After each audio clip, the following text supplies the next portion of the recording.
Okay,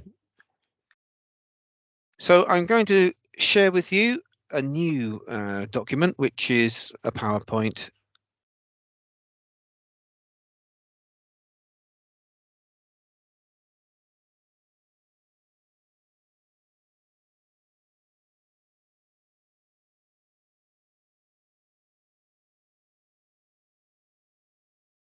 So I've called this a question of agreeing, and I think why becomes obvious in a minute.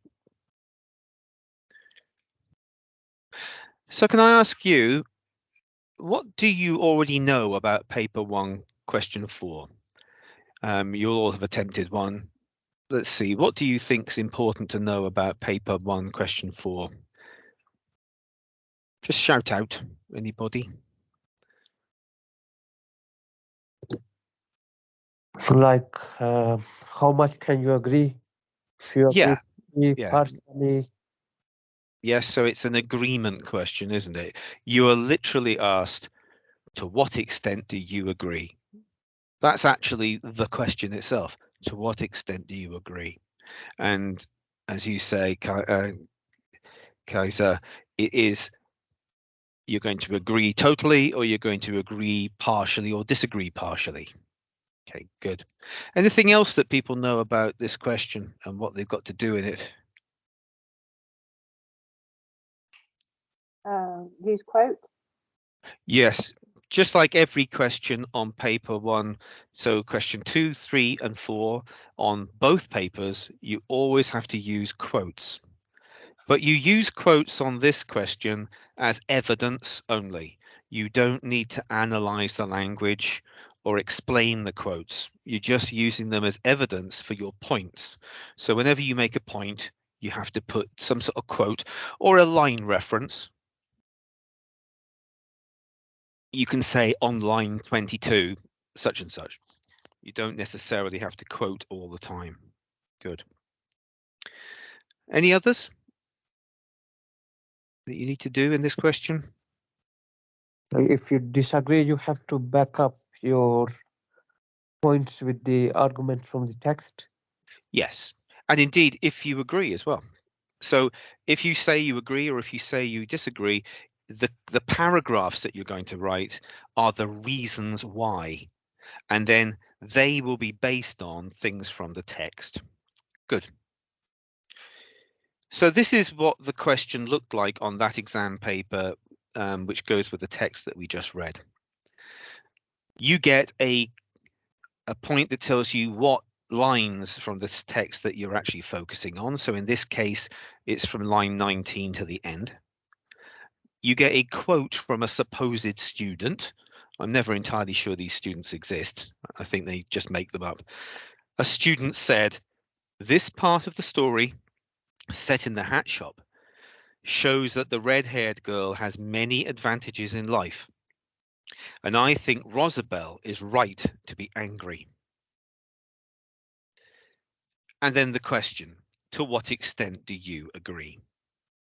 You also get 3 bullet points to help you to focus on the sort of things you might want to include in your answer. These are always different because they respond to the actual content of the text. So in this case, it's consider your own impressions of the red-haired girl. So how do you as a reader feel about that character? You need to evaluate how the writer conveys Rosabelle's reactions to the red-haired girl. So how does the writer put across Rosabelle's reactions and make us understand her reactions? And of course, you support your responses with references to the text in quote form or in references to line numbers and so on. Why is this question important then? Why might question 4 on this paper be so important? Maybe it's not important. But, well, it's important because it's worth 20 whole marks. So it's worth a quarter of the whole paper. The paper is out of 80, and this one question is worth 20 marks. I'm just going to unshare so I can let somebody in.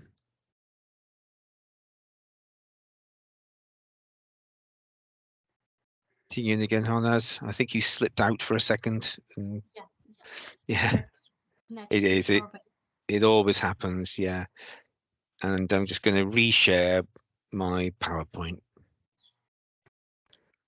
So we just said it's important because it's worth 20 marks.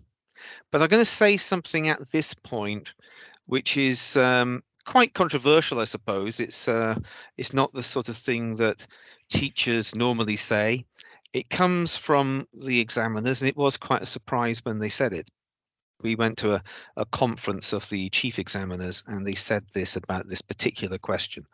And what they said was, if in doubt, leave it out, which was quite surprising. They meant that if this is a question you really struggle with, if when you do mocks and homeworks on this question, you really are only getting 5, 6 points and you're spending half an hour on it, then maybe it's a question that you shouldn't do, or you should do very quickly and just get the easy marks and then move on and use the time on question 5 or on one of the other questions that you need extra time on. You do have to manage your own time and recognize your own abilities. If you are looking for a pass, say, you want your grade 4 or your grade 5, and you just want to pass the GCSE, it could be that you don't need to do too much on this question, because this question has been designed to allow people who are the real high flyers, the ones who are going to get the the 8 or the 9 grade, to get those extra marks that they need. And therefore they will have to sit there for 25 minutes doing this question. But in fact, if you're not going to get that, if you're only going to get under 10 marks, it might be worth thinking about cutting your losses on this question and maybe not even doing it. You have to work that one out for yourselves. I was very surprised when the examiners said it. They wouldn't have written it down anywhere. It was just private advice, unofficial advice. But I would suggest everybody tries the question, because it can be quite easy to get up to 10 marks quite quickly. After that, it becomes very hard. And that's when you have to decide whether you're going to, right, I'm happy with about half marks and move on. Let's see. What will the question be about? Now, this question is going to be about some aspect of the text, and it could be about almost any aspect of the text. The one we've just looked at, the Rosabelle one, is about characters. It's about the characters and their relationship and the emotions that are raised by the action. But it could be about the mood and the atmosphere that's created by the writer. It could be about the settings, the places where the writer is described. It could be about almost any aspect of the storytelling. So you have to be quite flexible and understand that it's not always going to be about 2 characters or 3 characters and what they're doing. It could be about something altogether different. This question is really about what the writer is doing.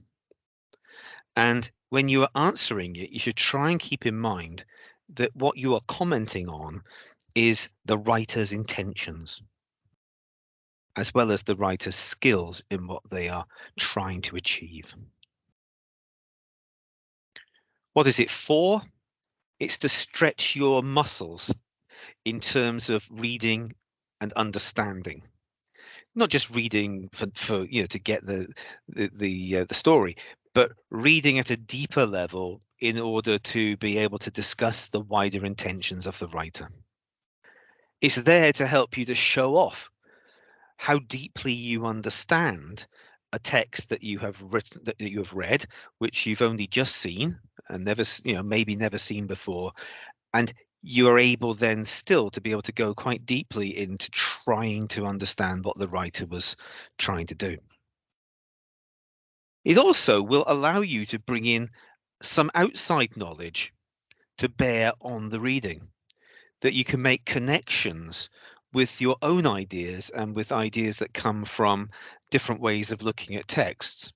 This is the only question on which you can do that. You can you're not just sticking very closely to interpreting the text.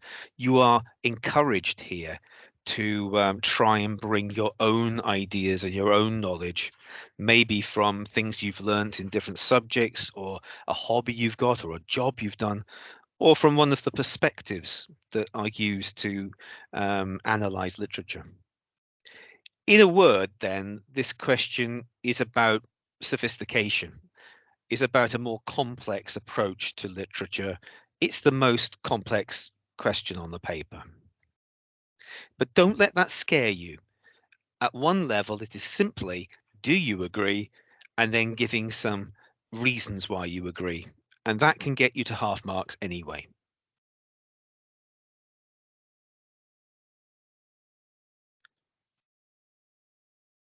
So why is it so difficult to get the higher marks, or indeed to get any marks at all? Well, then these are the top these are the top reasons why people fail to get marks on this question. I'm just going to let somebody in.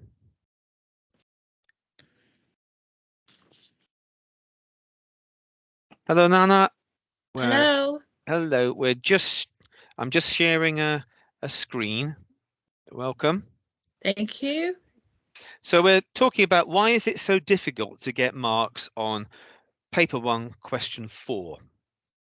Now, one of the most easy ways to lose marks here is that people fail to say whether they agree or not. It's almost unbelievable, but people do forget to say it. The question says, to what extent do you agree? And then they don't say to what extent they agree.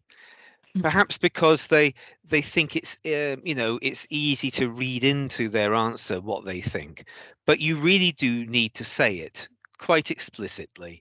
So I would start with, I agree totally with the student, or I agree with the statement, or I partially agree with the statement. Just make sure you've said it somewhere quite clearly. Another reason is that people don't explain why they agree or not with the statement. So once you've said you agree, you have to explain why you agree. And in fact, these two are really the entire question and its response. You're saying that you agree or partially agree, and then you're going to write 3 paragraphs showing why you agree or why you partially agree. And that's the main content of what you're going to write. So if you don't explain why you agree, you're not answering the question.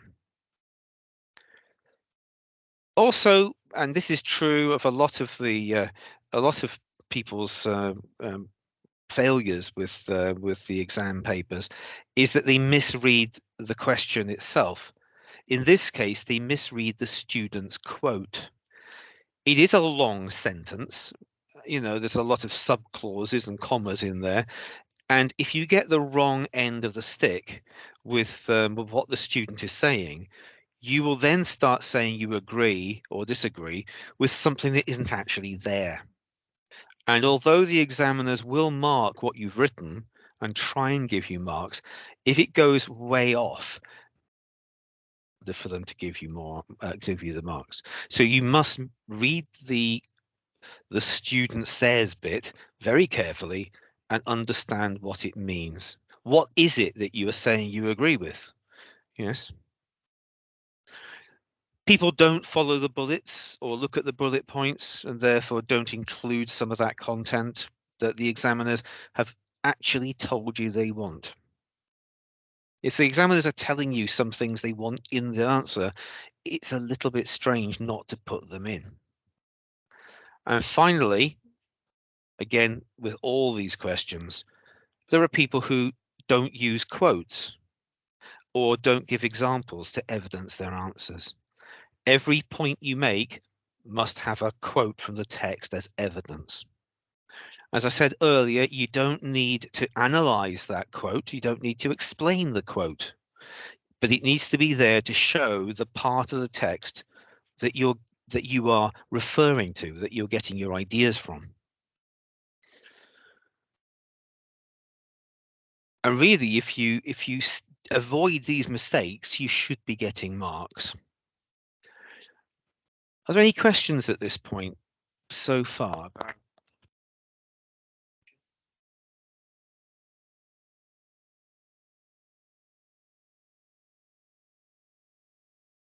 Hope I'm not making it too confusing, but it will become clearer. Any questions? Anything to say? Okay. No.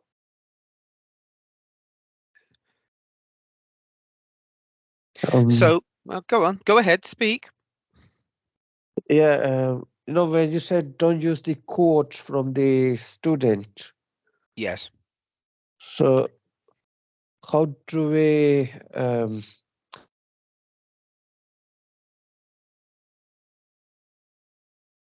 How do you use our own words? Oh yes, you use your own words, but you know the question itself has a big quote in it. Yeah. That says a student said, and a big quote, and then it says, do you agree? You're agreeing with elements in that quote or disagreeing with elements in that quote.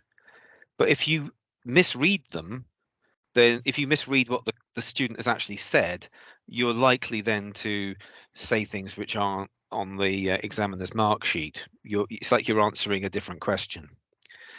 And then when you are answering the question, you have to find reasons why you agree or disagree. And those reasons will be found in the text. So you're saying, I disagree with the text because, and it will be on line 21, the Rosabelle says this, and that makes me think, yeah, you're making the argument in your own voice and in your own words, but you have to back up what you say by showing where you've got those ideas from in the text. Is that all Okay. right? Yeah. Yes. Right. Yeah. And I have a question as well. Okay. For this question, how many quotes do we need to write it down at least? Because we don't have enough time. So Right. what's the examiner is looking for? How many Well, quotes? Well, the rule, as you can see on my second bullet point in front of you, is 3 examples. Yeah. So you're going to be writing basically, you will say you agree or partially disagree. You're never going to say that you disagree completely on this question. The examiners have designed the question so that you should agree with it. You can say you disagree, but you're making life very difficult for yourself because it's likely that you won't find the evidence in the text. You can if you want, but you're likely to find it a struggle. So you say you agree, and then your next 3 paragraphs are going to be reasons why you agree. Now, you might agree because of, and you're going to say because of this, this, and this. So in that paragraph, you might use at least one example from the text to back up what you're saying. So you might say you agree that that Rosabelle is right to be angry because on line 22, the young couple that come in are so rich that it makes Rosabelle feel like she's nothing or whatever. And you would then need a quote about then her, the lady getting off her carriage or something. So it shows that they've got lots of money and they're much, much higher up the social scale than Rosabelle. So that might require one quote. It might be that you make 2 points in that paragraph, in which case you'll need 2 quotes. But the quotes that you're using or the line references are very small. We don't want big long quotes. We just want a couple of words there or a couple of words here. Yes. So it's 3 examples of areas of the text that support your point of view, generally speaking. Use the bullet. Is that okay? Yes, thank you. And from the point of view of time, because this is worth 20 marks, and that's a quarter of the paper, you really are looking at about 25 minutes for this question, if you wanted to really fully explore it and answer it. So if you wanted to try for the higher marks on this question, you should really be putting aside 20 to 25 minutes. So that's a good deal longer than question 2 and 3, where it's only about 10 minutes each. Yeah. So you should follow the bullet points and include the information that you can see that the examiners are trying to get out of you, and use quotes to back up your points. So that's what you need to do. So the first thing is, make sure you read the statement very carefully. So the bit in direct quote marks there, supposedly from a student. What are the important parts of this quote from the student? This part of the story, set in the hat shop, shows that the red-haired girl has many advantages in life, and I think Rosabelle is right to be angry.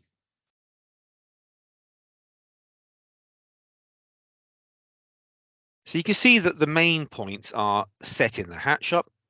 That tells you the bit of the text that you're mainly looking at. It's that flashback to the hat shop and the interaction between Rosabelle and the 2 posh people that come in, mainly the red-haired girl. Then you have the red-haired girl has many advantages. So do you think that she has money and wealth and all the good things in life that perhaps Rosabelle does not have? And finally, when Rosabelle becomes angry, is she right to be angry? And your answer will have to look at both of these. The red-haired girl has many advantages.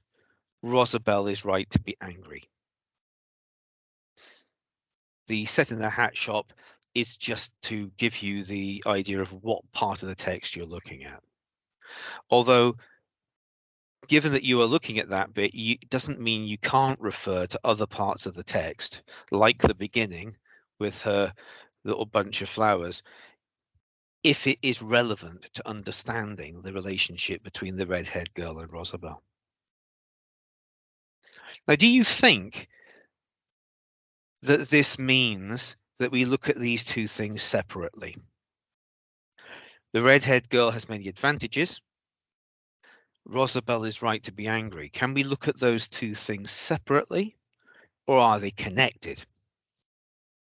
Is it actually saying that Rosabelle is right to be angry because the red-haired girl has many advantages? Does it actually say that? Or can you take it to mean that if you want? What do you think?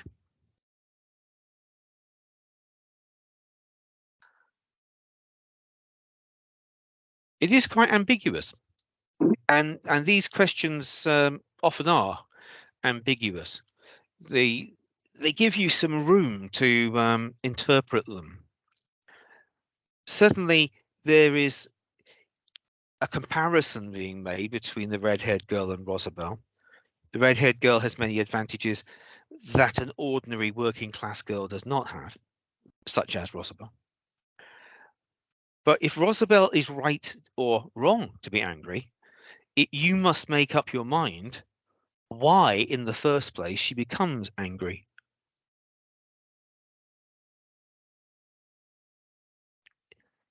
And was that to do with the red-haired girl? I don't think in this question, in this statement, there's any implication that Rosabelle's anger is actually due to the red-haired girl. But there's also a temptation, because they're next to each other, to make that connection. And I don't think you're wrong to do either. So there are different ways of attacking the question, which again makes it quite a sophisticated question, because there are different avenues that you can go down. The bullet points link to these key points. Consider your own impressions of the redhead girl and evaluate how the writer conveys Rosabel's reactions to the redhead girl. So the examiners are making it explicit that Rosabel's reactions, which is the anger, is about the redhead girl. And you have to decide yourself how you feel about her, this rich redhead girl who comes into the shop. So if you say you agree with the statement, there are two parts. Do you think the redhead girl has many advantages in life? Do you think Rosabel is right to be angry? So in a way, if you say, yes, I agree completely, then you are saying, I agree that she has many advantages and that Rosabel is right to be angry. And you must agree with both of those points in order to agree completely. But that's not the only response that's available. So there are two different ways of agreeing. You can agree completely. Yes, she has more advantages, and yes, Rosabel is right to be angry. That's a safe bet. You know, you're just agreeing. You know that the examiners have set the question so that you can agree. Or you can go for this other option, which is where you say, yes, she has more advantages, but no, Rosabel is not right to be angry. So this is partial disagreement. You're agreeing with one part of the statement, but not with the other part.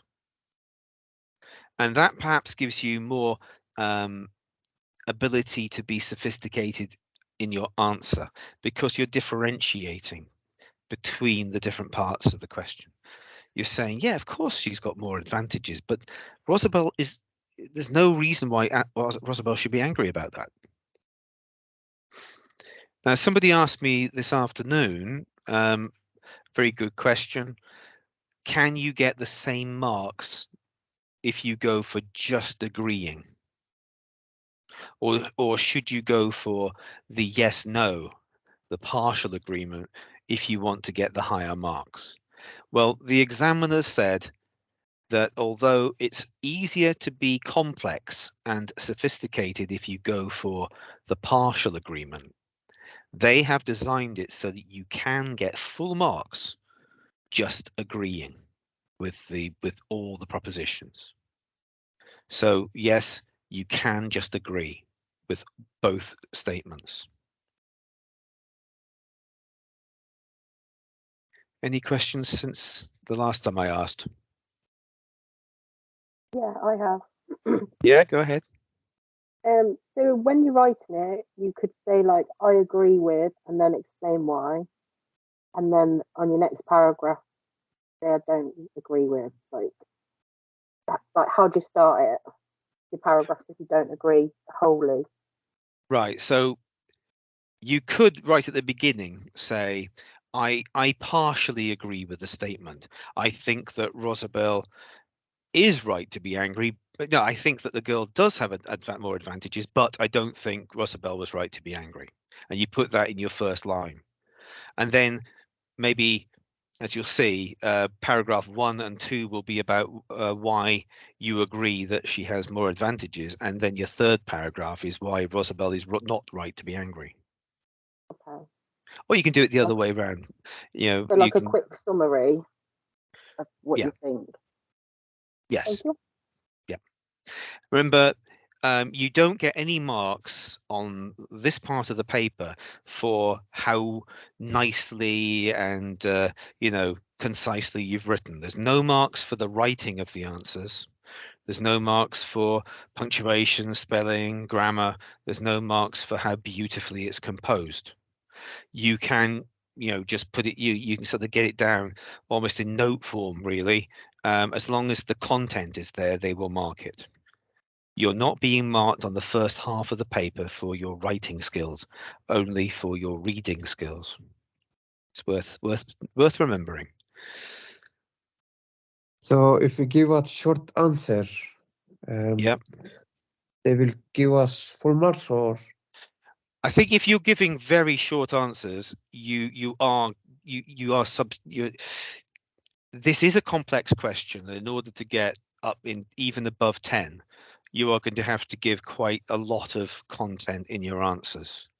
So, but a short answer, which maybe you just bullet point some answers, some points, will get you some marks, and you can get those marks very quickly. And then the benefit to that would be you can save time on another question. Yeah. What I mean is you don't have to write it like a beautiful essay in which you express yourself very fluidly and very sophisticatedly. You can just get it down, bang, bang, bang, list form or something. So you need to find 3 examples to support your point of view. And this is up to you the way you want to do it. It depends how strongly you feel one way or the other. So in this particular case, you might want to have 2 examples showing, yes, the redhead girl has more advantages, and 1 example showing Rosabelle is right to be angry. So that would be your 3 paragraphs based on those examples from the text. Or you could go the other way around. 1 example showing, yes, she has more advantages, and 2 examples showing that Rosabelle is right to be angry. I think the answer to which way you would choose is which is the one that has more interesting mileage to be got out of it, which is the more interesting part of the question.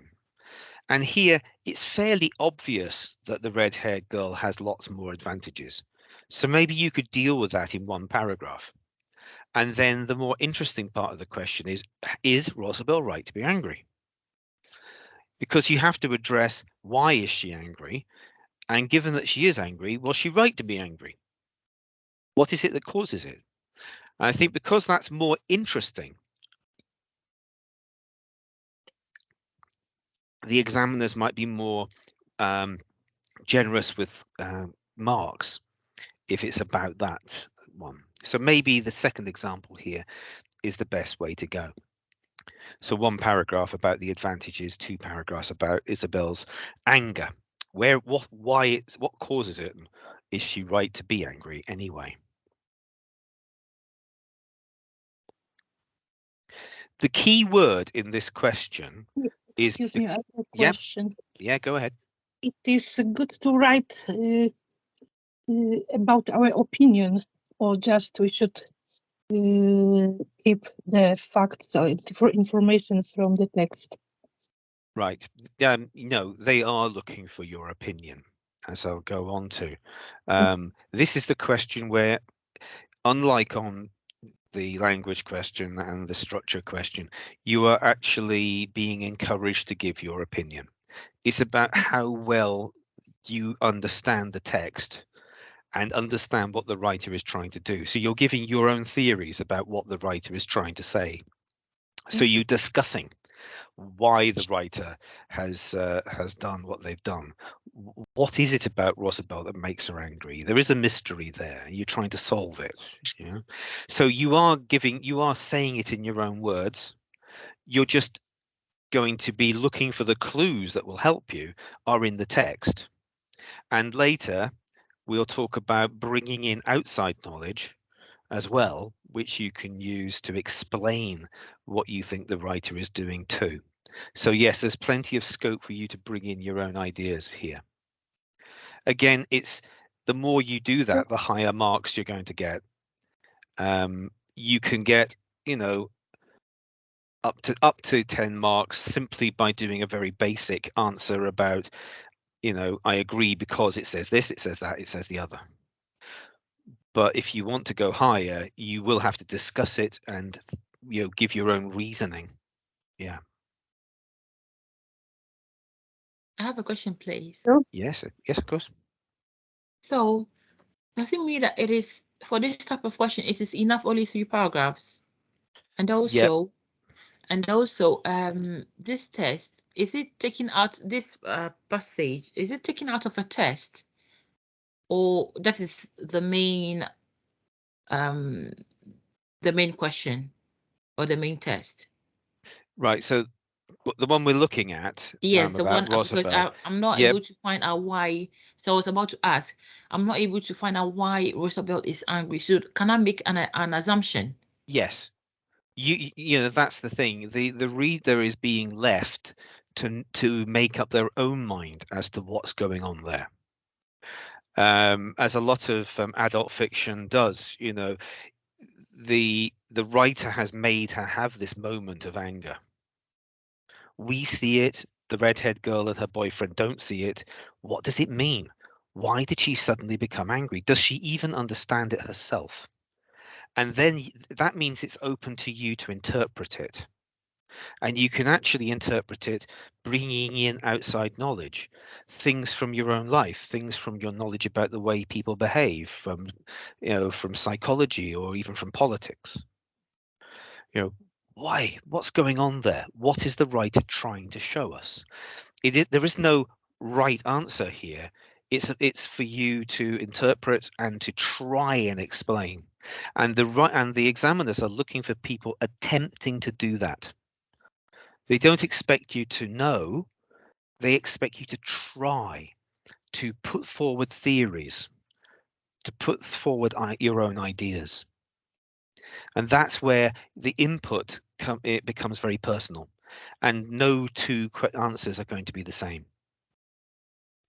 If it's at the level of, is the red-haired girl advantaged? Well, of course she is. She's got her own special carriage. She wears beautiful clothes. She's got enough money to buy a £1,000 hat. That's easy, isn't it? Do you think Rosabelle is right to get angry? Is much more difficult, because you have to work out why she's angry. And to a great extent, that's entirely down to you as the answerer of the question. Yeah, I mean, that's partly the fun of the of the question. It's an advantage for you to be a bit more creative in your answers, but that's also what makes it difficult. Any other questions before I move on? It's good that there are lots of questions. I like that. So I was reflecting on this the other day, and I think the key word for this question 4 is because. You have to keep saying, even if you don't use that word, but you keep having to say because. You know, Rosabelle is right to be angry because, and you have to say the reason. Yes. So if you partially disagree, why do you disagree? Because, and give a reason.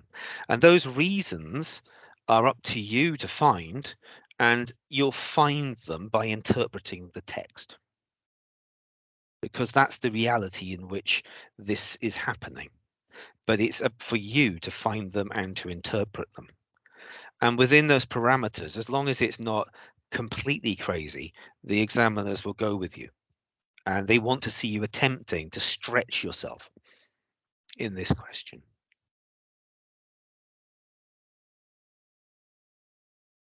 So I've come up with a plan, a very basic plan, skeleton plan, if you like, for answering question 4 on paper 1.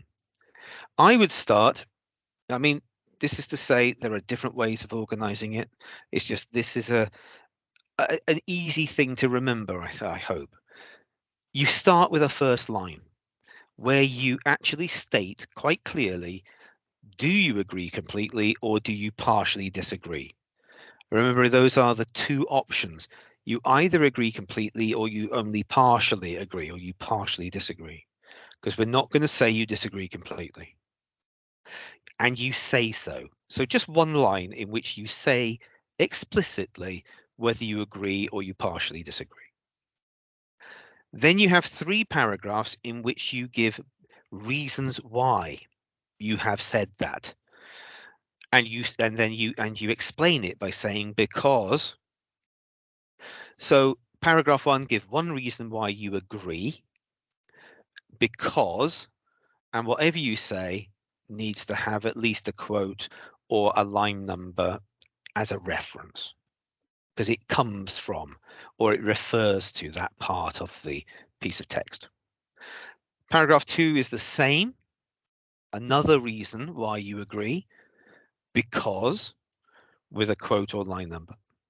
And paragraph 3 is either going to be a third reason why you agree or a reason why you partially disagree, because, and with the quote or line number. So if you totally agree, you're just going to do 3 paragraphs in which you agree, give a reason why you agree. 3 different reasons. And explaining it, saying why, because. If you are going to partially disagree, you're going to have at least 1 paragraph saying why you partially disagree. It could be you have 2 paragraphs, partial disagreement, and only 1 agreement. But you're not going to have 3 disagreements. And I think that that plan could, if you follow it through, give you at least, 10 and maybe up as far as 12, 13 marks, quite quickly coming up to the 10. But there is a optional paragraph 4. And this optional paragraph 4 is to give you the ability to move that mark even further up. Now, the examiners said that they do not need to see introductions and conclusions on the answers to questions 2, 3, and 4 on both papers, except on paper 1. They do suggest you do a conclusion on question 4, paper 1, because the conclusion gives you an opportunity to add in your own ideas and your own knowledge, summing up your reasons and adding sophistication. So it is where you get the opportunity to show how deeply you understand what the writer is saying by linking it into ideas and perspectives that you are bringing from outside the text.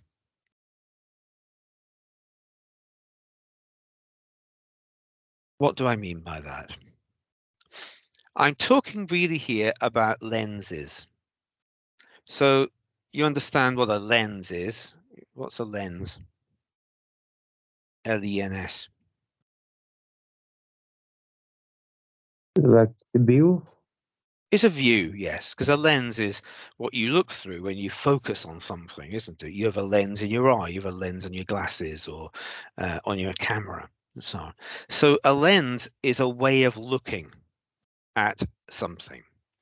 And you can use outside knowledge or critical perspectives in order to give that extra sophisticated way of looking at the piece of writing.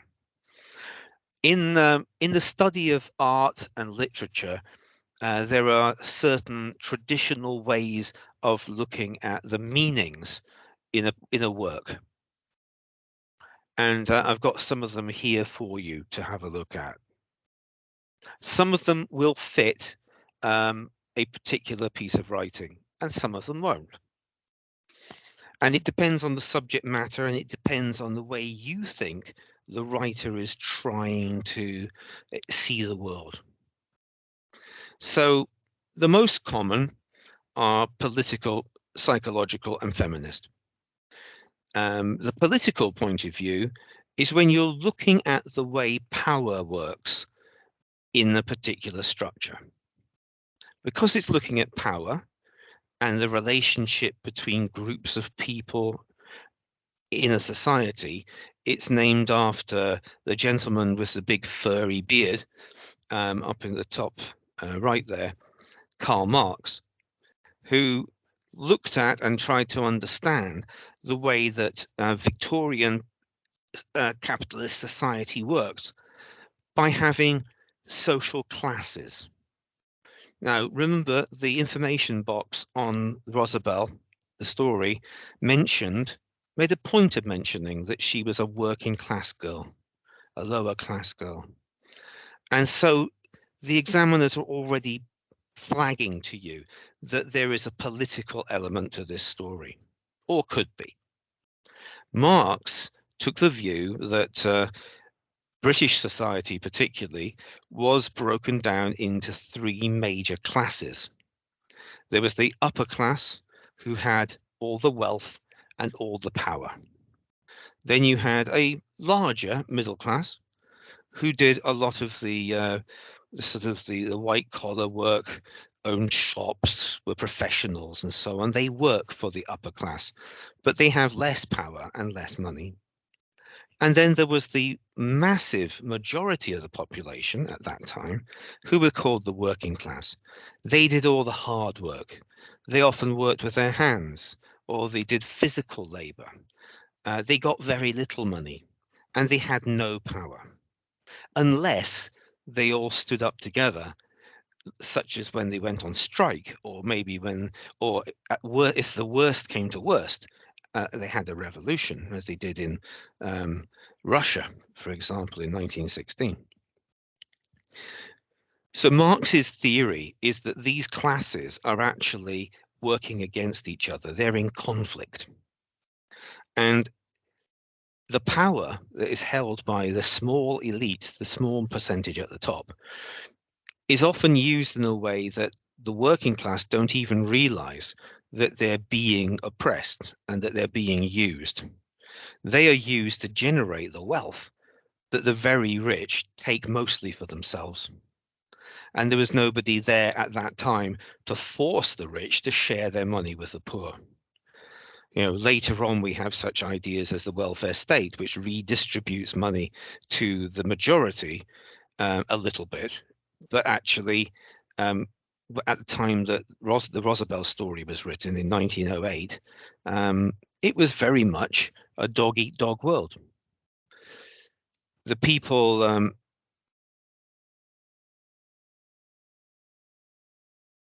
people like the red-haired girl, the class that she comes from, would have huge amounts of luxury, lots of money to spend on anything they want to spend it on.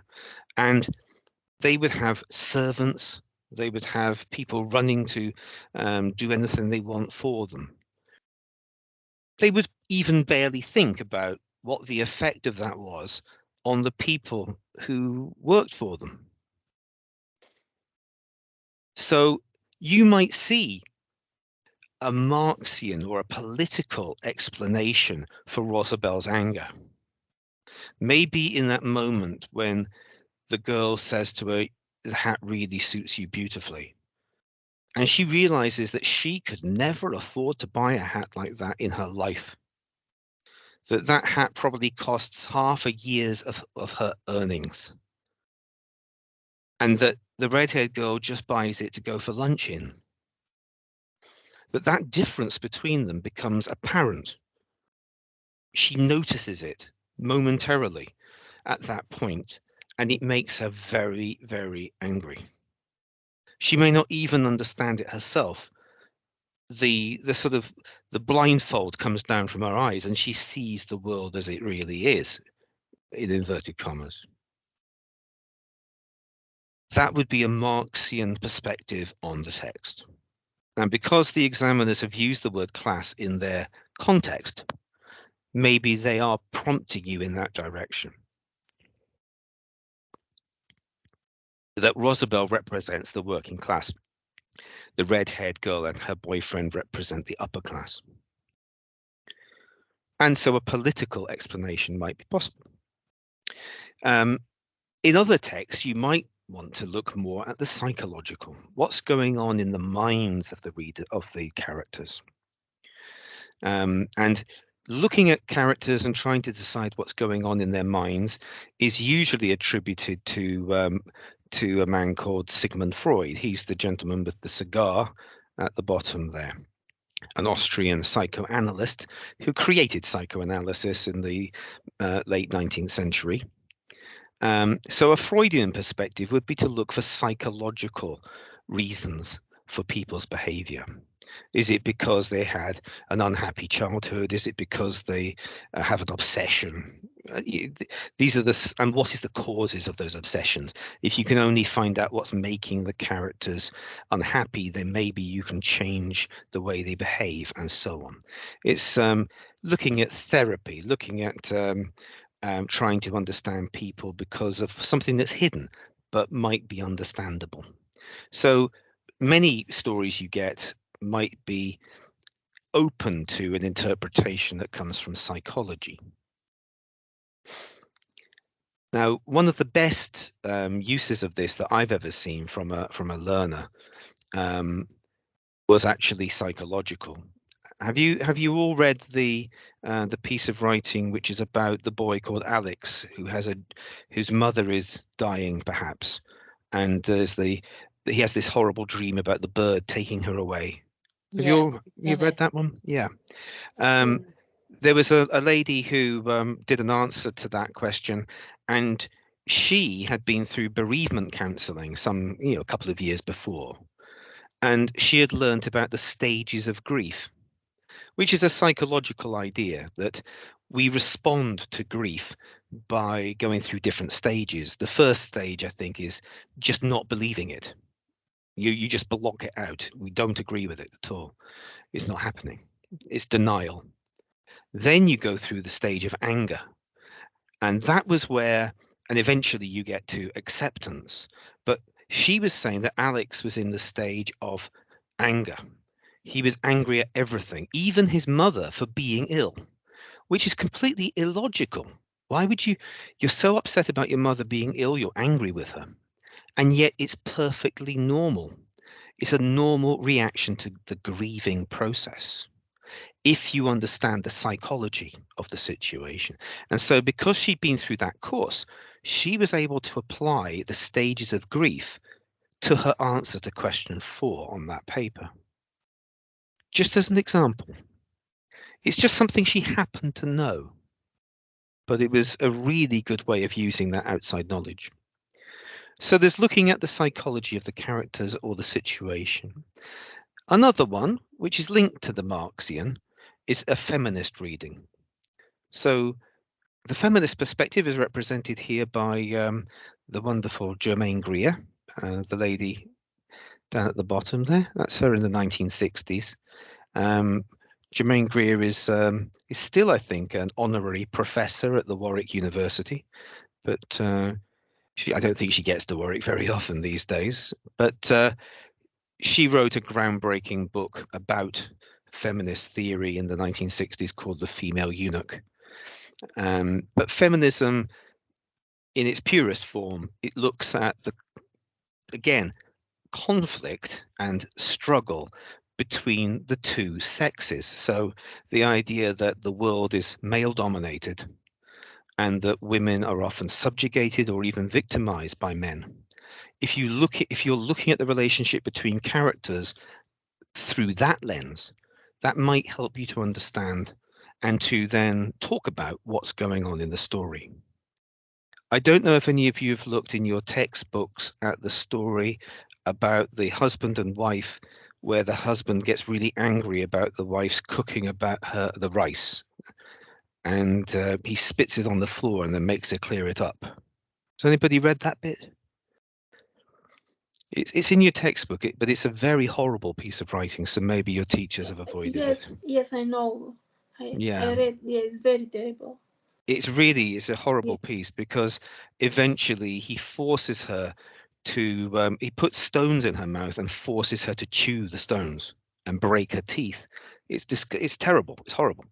But clearly there, to understand what's going on in that story, you need to look at it maybe from a feminist point of view, that this is, the pure subjugation of women by men, almost using women as slaves or animals that you can treat in any way you wish.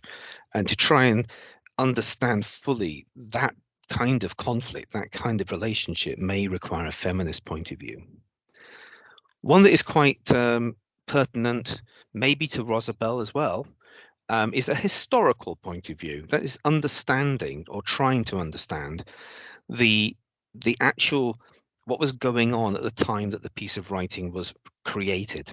So if we put ourselves back in time in our minds to 1908 and the way that people were back then, we might then be able to bring to bear certain understanding about what's going on between Rosabelle and the red-haired girl, for example.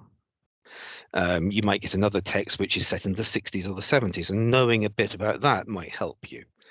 So again, it's looking at the story through a certain set of knowledge. Now, if we understand that, for example, just a simple thing, in 1908, everybody, men, women, everybody always wore a hat. You wouldn't go outside without a hat. So it was just everyday wear to wear a hat. Now, people wore different types of hats. Rich gentlemen might wear a top hat. Middle class men might wear a bowler hat. Working class men wore flat caps. Workers wore, the type of cap you pull down on your head like a woolen hat. Ladies, no matter what class, wore hats. So hat shops were not unusual. The idea that you had to go and buy a hat was very normal. It's not just, oh, I've got a wedding to go to, so I've got to buy a hat. It was everyday wear. But quite clearly, the type of hat that the red-haired girl is buying is really special and different, isn't it? And would cost a huge amount of money. If you were writing that now, the idea that the person selling you the product could never in a million years afford to buy the product they're selling. And that distance between what you're selling and what you yourself in your own life can buy. Nowadays, I think we'd have to go to say something like luxury cars. The young man working in a luxury car shop who's selling 70, 80,000 pound cars to rich guys coming in to buy their Mercedes and their Lamborghinis, knows that on his salary he'll never afford to buy that car, and yet he's got to be enthusiastic and he's got to be courteous and he's got to try and sell that car to those guys. It's a bit like that for Rosabelle with the hats. She'll never be able to afford that beautiful hat, so that's why she goes and gets the flowers, to make so she can have a bit of beauty. But the flowers only cost a few pennies, but even so she has to go hungry in order to have them, whereas the red-haired girl spends hundreds of pounds and won't even miss it. And so there's a big difference there, which can be understood historically or politically, or both. And then there's your own specialist knowledge.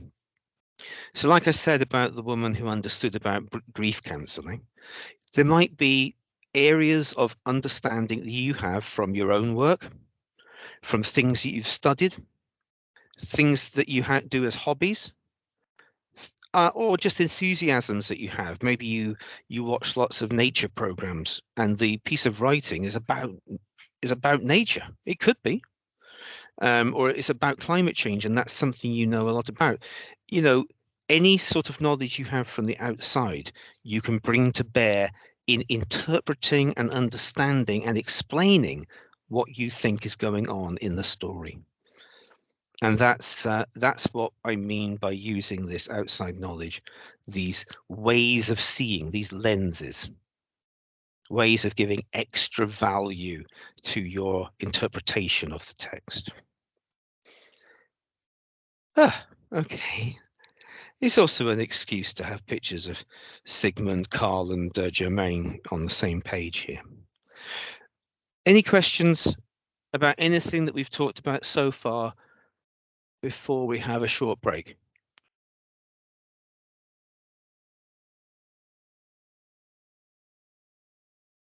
No. Yeah, Paula? I was just saying no. No. Oh well, that's good. Yeah, I like negative. Negative confirmation is good confirmation. Okay, can we take 5 minutes? Okay, and come back and then we'll just finish off. All right, so we'll have a 5-minute comfort break. All right. Right. So if we could come back for 10 to 8. Okay. Bye then. I'll see you at 10 to 8. Myślałam, że jest koniec. Okay.